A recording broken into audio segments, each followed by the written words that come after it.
So, I picked this up from my parents. Linksys EA6900.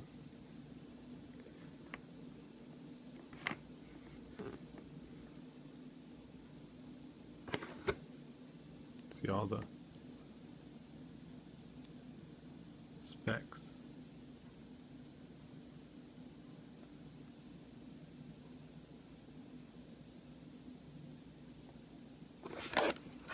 So, I've got a D-Link at their house now that I set up a while back. It's been a while.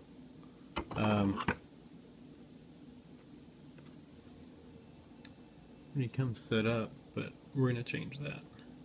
Change it back to what their old one was. They've got a D-Link, one of those, it's like a cylinder, a big round thing, that it's supposed to, and this one does the same thing, that it kind of optimizes its signal to the connected devices. And it worked good for a while, but it's, the signal strength on it has just dropped off to almost nothing. So, we're going to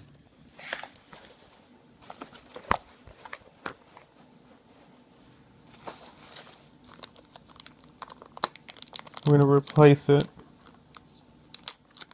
holding my phone to do the video with my chin. I can use both hands.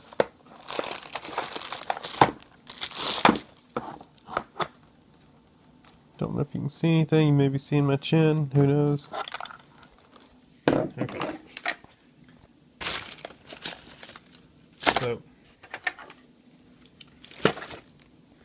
we need to connect the antennas.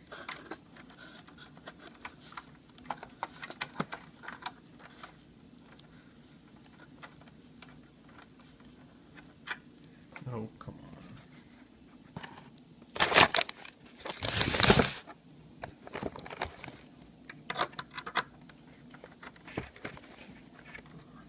Alright, give me a second. Get these things connected.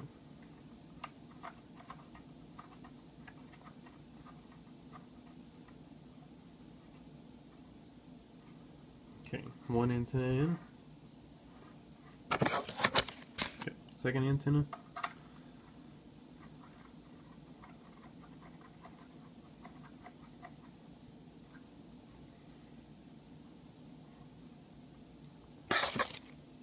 Third antenna.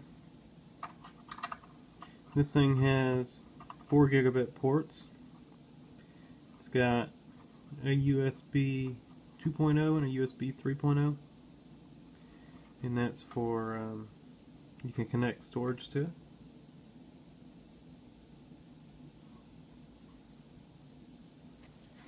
Alright, so antenna's hooked up.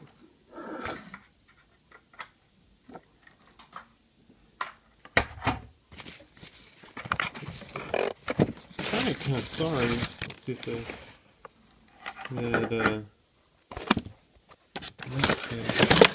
oh, never mind.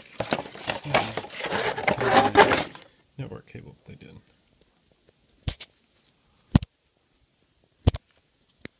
Plug this up to configure it.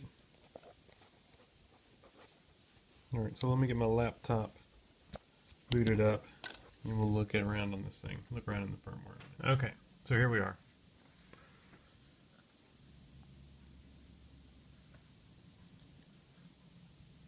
I have read and I want to configure manually.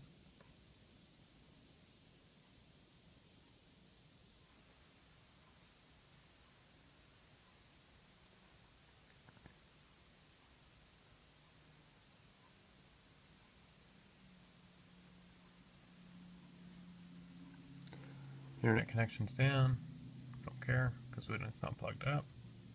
It's just automatic configuration on their internet.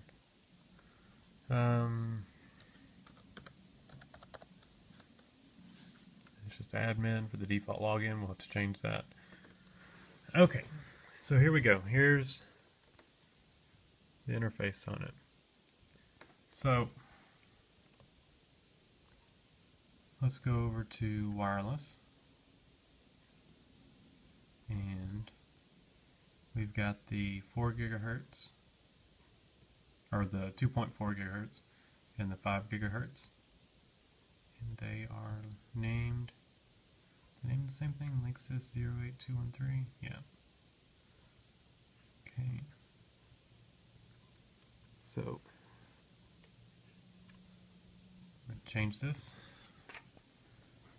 Y'all look at something else. Y'all look over here.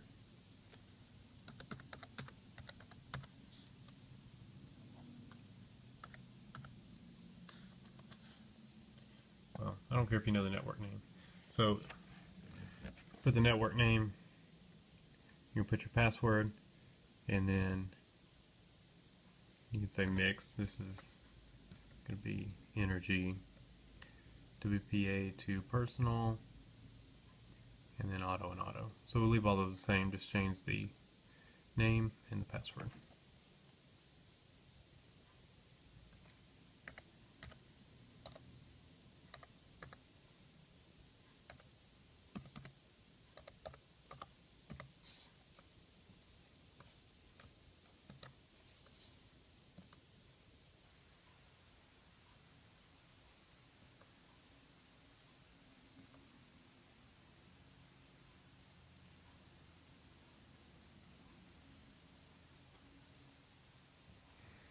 La-di-da-di-la-di-da. Change the 5 gigahertz.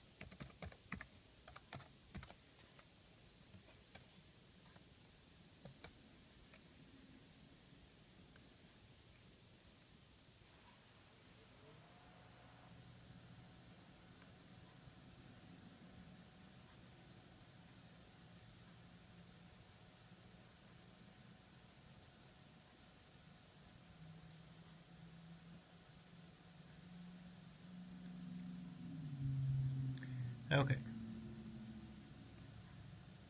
Okay, so we're going to look somewhere else. So you can set up a guest network if you wanted to. So that would just allow internet access, and it would keep it isolated from the other network, which is kind of cool. Got our device list, and so that's just my laptop connected.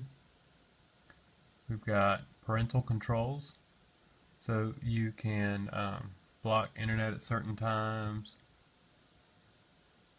and you can block specific websites. It doesn't look like it has content filtering, so kind of limited on that.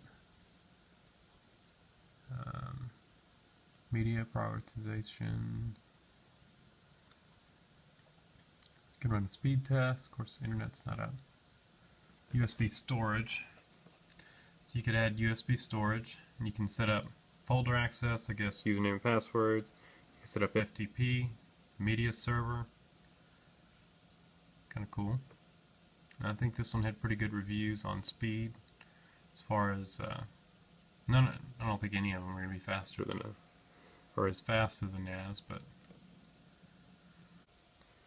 so that basic screen had my Wi-Fi username and password on it. I had to cut that out, but it just kind of showed there wasn't really much to configure on it. So here's where you could change your internet connection if you had a static IP or something like that. Here's where you could change local network, IP address. You can set the DNS statically. If you needed a route to another network or something through a specific gateway, that's where you do it, right here. And you can turn off or on the different ways to access it.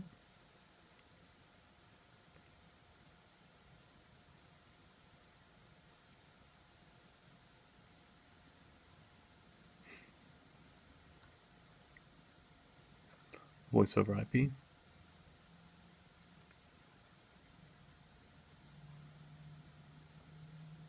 Shows the, I guess you could troubleshoot connection to different devices. Ping, trace route, reboot the router, factory reset. This would show your internet address, your external IP. Upgrade the firmware, back up and restore the router. Wireless is probably going to show my password again. Yep. And MAC address filter on the wireless side, so somebody would have to spoof one of your internal device MAC addresses to be able to connect if you turn this on. So even if somebody knew you're using your wireless password, they wouldn't be able to connect unless they knew the MAC address of your PC and could spoof it. And we're not turning on Wi-Fi protected service setup or Wi-Fi protected setup. Security, firewall, VPN. It's got VPN pass through. You could set up port forwarding on it. So if you had a web server or something like that, well, you probably put a web server in a DMZ, but like I have a Plex media server at my house. This is going to my parents, so I don't need to set up anything. They don't have anything port forwarding or anything. But so at my house, I have my Plex media server in here. I forget what port it is, but it's port forwarding a port to it, so I can access it from outside my network.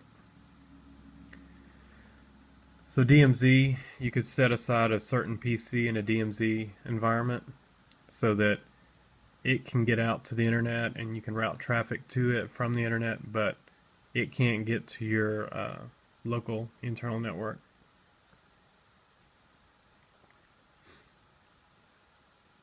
You can set up DDNS, which is nice.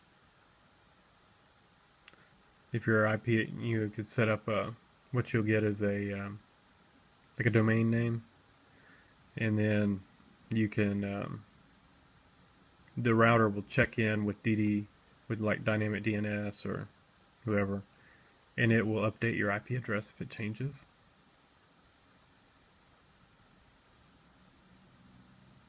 More port forwarding, forward a whole range, trigger so that can have a whole range of IPs in here.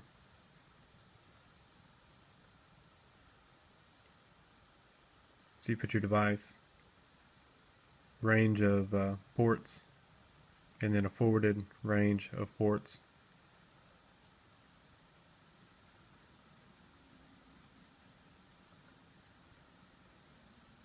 Kind of the same thing here. So that's pretty much it. It's a decent firmware. I mean, it's not anything like you would get with Tomato or DDWRT, but it's not bad. And we'll just see how this thing does. The router that's in there now is having problems, so it's got to be better than that, and it should be better when it's newer and should be a little more powerful, a little better range, so that's always good. So anyway, thanks for watching.